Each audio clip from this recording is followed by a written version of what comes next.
Good morning. It is Thursday, the 11th of June. I'm Maeve McMahon and this is Europe Today, Euronews' morning show that brings you all the stories driving the day. Coming up, the countdown is over and today the much anticipated FIFA World Cup kicks off, bringing together some of the world's biggest footballers for a month of matches. We'll be joined by Mikaalf, the EU Commissioner for Sports, to hear the Brussels view on one of the most political World Cups to date. Meanwhile, Northern Ireland is in the headlines after another night of unrest since a knife attack in Belfast on Monday left a man seriously injured. The suspect, a Sudanese national, has been charged with attempted murder. The incident sparked anti-immigration protests that turned violent, with cars and homes set on fire and police deployed across the city. And the Cypriot presidency is set to unveil its wish list for the EU's long-term budget.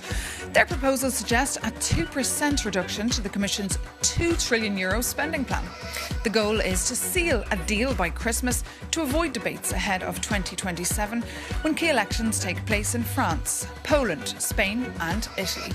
But first, to Luxembourg, where Eurozone finance ministers are gathering on the same day the European Central Bank mulls an increase in interest rates due to higher inflation as a result of the instability in the Middle East. For more, we can now head straight to Luxembourg and bring in our Europe editor, Maria Tadeo, who's joined there by the head of the Eurogroup. Good morning, Maria. Just tell us first what is on the agenda. Good morning, Maeve. And indeed, there are two important meetings. The Eurogroup is gathering here in Luxembourg, but of course the focus is very much on the European Central Bank, which has now seen increasing interest rates by 25 basis points to 2.25%. Obviously, this is a scenario in which growth for the European economy has been dented because of this war, but also you are seeing this operational for both banks, but also consumer interest rate environment going up. And to debrief, I'm happy to say we're joined by the head of the Eurogroup, Kyriakos Parakakis, also, of course, Greek finance minister. Sir, the European Central Bank will increase interest rates. That is very much what financial markets are expecting. I know you're not going to comment on the European Central Bank. There's independence, but is that going to make your life more difficult if we see this higher interest rate environment? Good morning from Luxembourg. Good morning to your viewers. Let me begin by saying that, as you suggested, the European Ministers of Finance do not comment upon monetary policy. We trust the ECB to fulfill its role to anchor inflation expectations, which it must. And at the same time, what we do know is that we should do fiscal policy. We should implement policies that do not contradict monetary policy. We need to have orchestrated policies that optimally support citizens. We know that inflation right now is a challenge. We know that growth is at the same time a challenge. And we're trying to optimally target our policies to protect the most vulnerable, while also investing in our long-term needs, especially with regards to energy and energy infrastructural investments. And you made a crucial point on this, because the European Central Bank is increasing interest rates, because inflation once again went up in May. A lot of that is driven by energy, but your policy should not make it worse and it should not contradict it. So on the fiscal side of things, how are you going to help households and Europeans with those bills, but at the same time, keeping that inflation pressure lower? How's that? We know that we should be doing effectively three things at once, which makes the situation even more challenging. On the one hand, you need to support the most vulnerable households that are most in need. Second, you should be fiscally prudent, because we know that the fiscal situation, compared to what it was in 2022, is actually now more challenging. And the third point is that what you do in the long run should fit what you do in the short run. And when we invest in energy, we're effectively investing in the long run sovereignty capabilities and needs of the European Union as a whole. What do we know? We know that the investments that we made since 2022 as Europeans enabled us to feel the crisis, as the IMF calculates, by 12% less compared to what we would have had we not made the requisite investments. So what is the Commission proposing? They are proposing extra fiscal flexibility with regards to investments in energy infrastructure. And how is that going to play in? Because you know very well your Italian colleague, representing the government of Giorgia Meloni, will say today Italy still wants to see more flexibility on energy. Whatever they spend on energy, they don't want that included in debt and deficit calculations. Is the Eurogroup open to that suggestions? Because the Italians are making it very clear they need help on energy. Let me make first 2 points. When we had the escape clause for defense, we knew that investments in defense are about Europe's freedom. Investments in energy are about Europe's economic independence. And what do we know? We know that the best social policy is to actually lower energy prices in the long run, not only doing a short-run fix, a quick fix to address the current needs that we have in front of us. So in this regard, what the Commission is proposing, which is some extra flexibility to accommodate for investments in energy, I think constitutes a very targeted and a very fair approach, a very fair proposal, and this is exactly what we're going to be discussing today. The Italians, however, continue to say it will not be enough. This is a very serious situation. Measures should be implemented now in order to stop a recession. Nonetheless, that recession has not happened. That worst-case scenario of flights who maybe could not even take off over summer has not happened yet. What is your outlook? How do you see this European economy performing in a very difficult scenario, but not in a catastrophic scenario yet? Well, let me put it this way. Our work is to render Europe more resilient. So in this regard, what do we know? We know that we're not in the worst-case scenario, as you suggested, but we also know that we're not in the best-case scenario. We're in a challenging situation. So what has the Commission proposed? Targeted measures, measures that are temporary, targeted, and tailored in order to support the most vulnerable and those in need. At the same time, what do we know? We know that investments in energy, as I mentioned before, effectively make the European Union, the energy union, more resilient, and at the end of the day, they constitute the most productive and the most effective social policy. Just quick, but so we're going to be discussing this today. But you don't see a recession happening. You don't see a big economic downturn. You think the worst has been avoided? Well, let me put it this way. We are closely monitoring the situation. We know that the numbers have been adapted. They have been updated. Inflation upwards, growth downwards. Are we in a stagflationary tendency? We are, but we're not in stagflation. So we're going to monitor the situation. The Commission overall is adapting its proposals contextually. So the situation has changed, and this is why the Commission has proposed this extra fiscal flexibility with regards to energy investments. So we're going to monitor, we're going to discuss. There are different viewpoints at the table. I've said this publicly, and we're going to try to do our best. And just a final minute on this matter. The head of the IMF will also be participating in the talks. The IMF, Kristalina Georgieva, she has said she's in favor of common debt for common European projects. That would be good for Europe. How's that conversation going along? Is that something you can support? More joint borrowing? Let me put it this way. We already had the IMF join our discussions. I mentioned before this calculation about 12% less impact because of what we did. This is an IMF calculation with regards to energy. I had the privilege of meeting Kristalina Georgieva yesterday with my other hat, that of the Greek Minister of Finance. And if I may make a quick point, I think it's quite symbolic to see my country, Greece, from a country that was a participant in an IMF-led program to now be a contributor of technical know-how for the Southeastern Europe Technical Assistance Center in the region. So the work of the IMF, I think, is quite pertinent to support the work that we as European Ministers of Finance are trying to do. We're going to be discussing all of those issues at the Eurogroup. Obviously, as you know, my work as President of the Eurogroup is to speak about what we all agree upon at the same time. On that very topic, there are different viewpoints, but certainly there isn't an issue that we're not planning to discuss. Well, Minister, thank you so much. And head of the Eurogroup, of course, his job is to find consensus, but at this point, Maven, you alluded to this, budget talks will begin. The conversation about Eurobonds certainly has not died. It's a difficult job to find consensus on this matter. It is indeed. Maria Tadeo, thank you so much for that live broadcast there from Luxembourg, and of course to your guest, the head of the Eurogroup. But now moving on, today is the 11th of June, which means the World Cup begins. It's the most exciting day of the year if you're an avid football fan.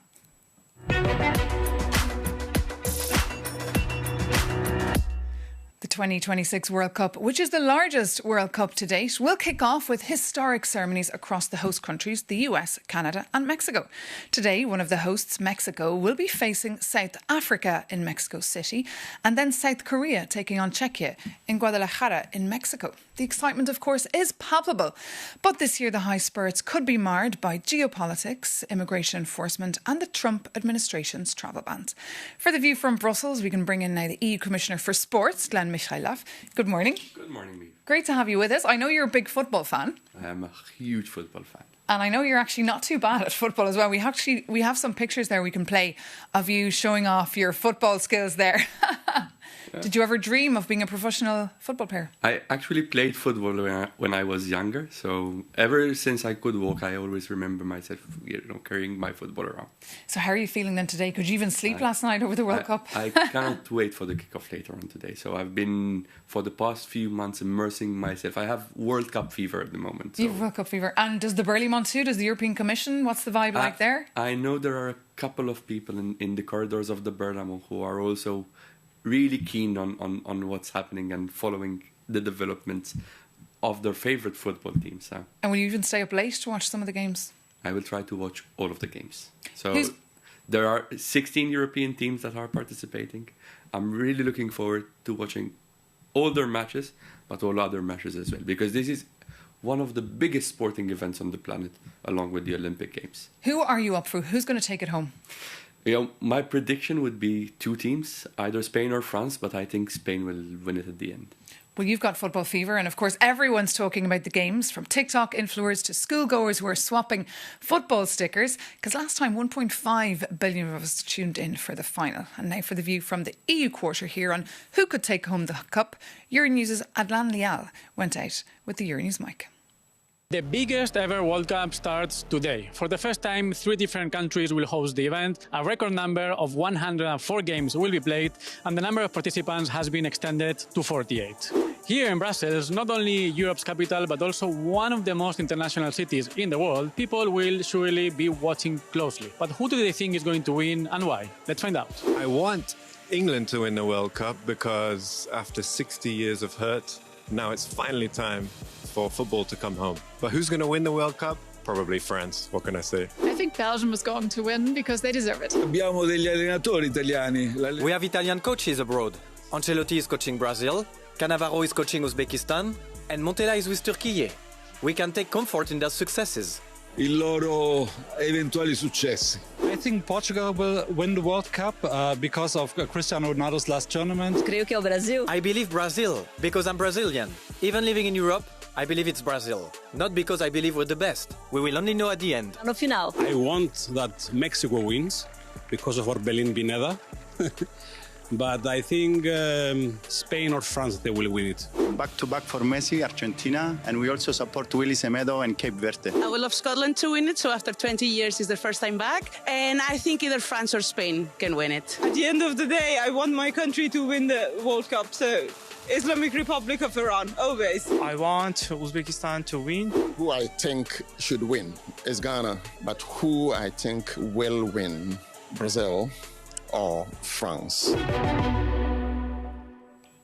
So many there reckon France will take it home, and of course the bookies are saying it's between France and Spain.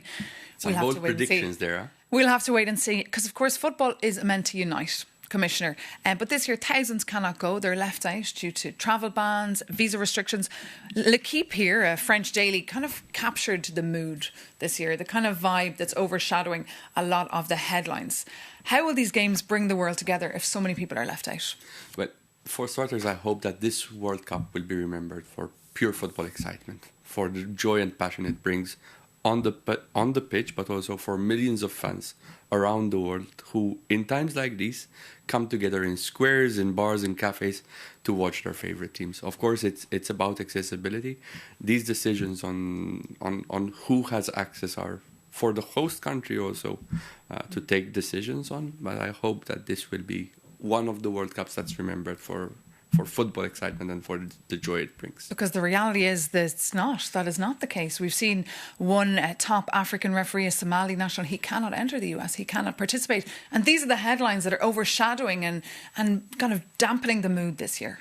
Well, of course, you always have around big sporting events, whatever they are, controversies. And these are, of course, issues that merit attention. But my hope is that for the time being, we focus on sport, on football, and on the joy it brings.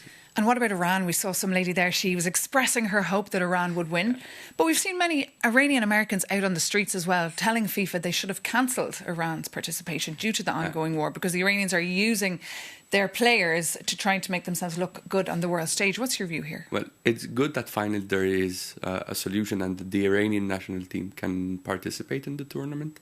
I think the Iranian team qualified and on merit they should participate. So I think it's good that finally they can be on the pitch and show the world what football is about, which is bringing people together and bringing countries together.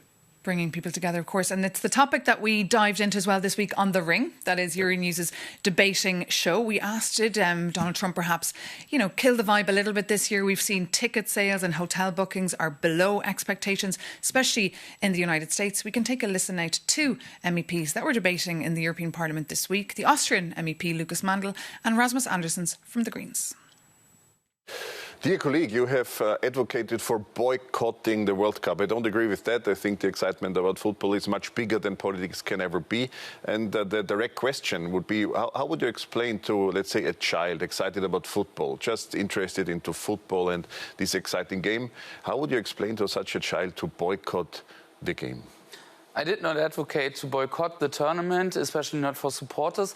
But what I think politicians should do is to take a clear stance and to criticize both the FIFA but also the current US administration on the mistakes they are making when it also comes to organizing sports. And there I think that politicians have a different kind of responsibility, meaning that they should not travel there and be part of the tournament and green light both the actions of the FIFA and of the US president. So for me, it's not a general boycott, but I think as politicians, we should not go there and support.